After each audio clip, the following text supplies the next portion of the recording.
अब एक छोटी सी कविता जो बच्चों के लिए है और जो बच्चे सुन तुम्हारे लिए बेटा, इसको बोलो अशोक अंकल इसको सुनाने वाले, कहानी सुनाने वाले। देखो कहानी, स्टोरी बेटा, हाँ स्टोरी सुना रहे, बड़ी अच्छी शेर की लाइन की स्टोरी है, सुनो। हाँ सुनो, देखो अभी अभी आता है, शेर आता है। एक नन्हा मेमना और उसकी मां बकरी जा रहे थे जंगल में, राह थी संकरी। अचानक सामने से आ गया एक शेर, लेकिन अब तो हो चुकी थी बहुत देर।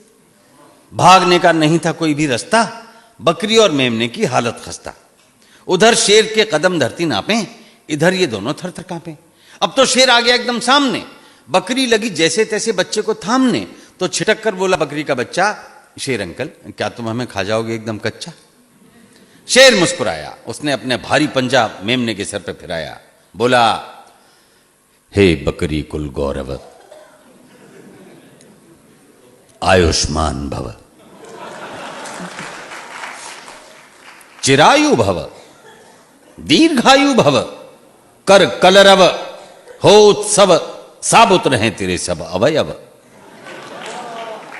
आशीष देता ये पशु पुंगव शेर कि अब नहीं होगा कोई अंधेर। उछलो कूदो नाचो और जियो हंसते हंसते, अच्छा बकरी मैया नमस्ते। इतना कहकर शेर कर गया प्रस्थान। बकरी हैरान, बोली बेटा ताज्जुब है, भला ये शेर किसी पर रहम खाने वाला है? लगता है जंगल में चुनाव आने वाला है, लगता है जंगल में चुनाव आने वाला है, लगता है जंगल में।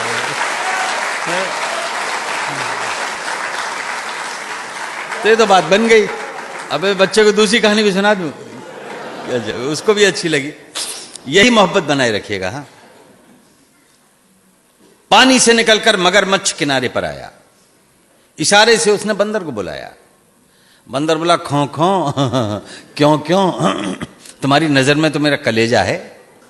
बोला ना ना ना ना ना ना भैया, तुम्हारी भाभी ने खास तुम्हारे लिए सिंघाड़े का अचार भेजा है। बंदर सोचे क्या गड़बड़ झाला है, लगता है जंगल में चुनाव आने वाला है। लेकिन प्रकट में बोला अचार, वो भी सिंघाड़े का, यानी नदी के कबाड़े का। बड़ी ही दयावान तुम्हारी मादा है, लगता है शेर के खिलाफ चुनाव लड़ने का इरादा है, लगता है शेर के खिलाफ चुनाव लड़ने का इरादा है। बोला कैसे जाना कैसे जाना? अब देखिए व्यंग्य देखिएगा, कैसे जाना कैसे जाना? बोला ऐसे जाना कि आजकल भ्रष्टाचार की नदी में नहाने के बाद जिसकी भी छवि स्वच्छ है, हाँ, वही तो मगरमच्छ है।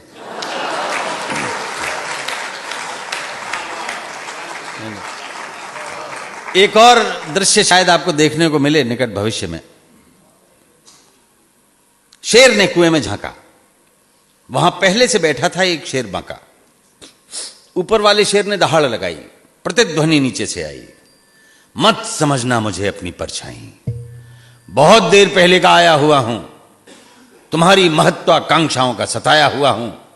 बाहर निकलूंगा, दहाड़ूंगा और ऐंठ जाऊंगा। हाँ 50 करोड़ दिलवा दोगे तो फिर से पानी में बैठ जाऊंगा।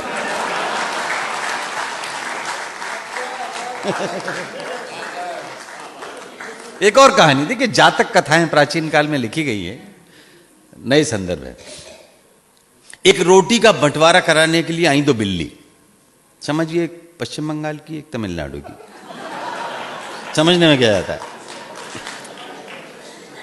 एक रोटी का बंटवारा कराने के लिए आई दो बिल्ली, बंदर ने बिल्कुल नहीं उड़ाई उनकी खिल्ली, बड़ी गंभीरता से अपना झोला खोला और ठीक वैसी ही एक रोटी निकालते हुए बोला किस बात की लड़ाई है? किस बात की लड़ाई है? दोनों एक एक साबुत रोटी खाओ ना, ऊपर से मलाई है। बिल्लियां हैरान, दोनों के खड़े हो गए चारों कान। सोचे ये क्या गड़बड़ झाला है, लगता है जंगल में चुनाव आने वाला है, लगता है जंगल में चुनाव आने वाला है। पास में बैठा हुआ दूसरा बंदर बोला देखिए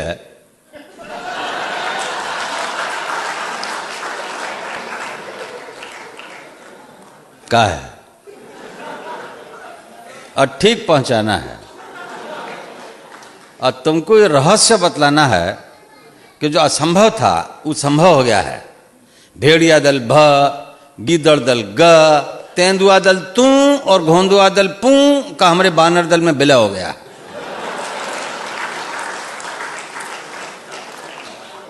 इस जंगल का राजनीति में, जंगल का पॉलिटिक्स में जितना भी लोग अनाथ है, वो कठोर हो या मुलायम, सब हमारे साथ है। इस जंगल से आतंकवाद को मिटाना है और जैसे भी हो जाइंट मोर्चा को जिताना है। तुम हमारा पड़ोसी हो और असल बात ई कि शेर का मौसी हो। जितना वोट दिलवाओगी उतना चूहा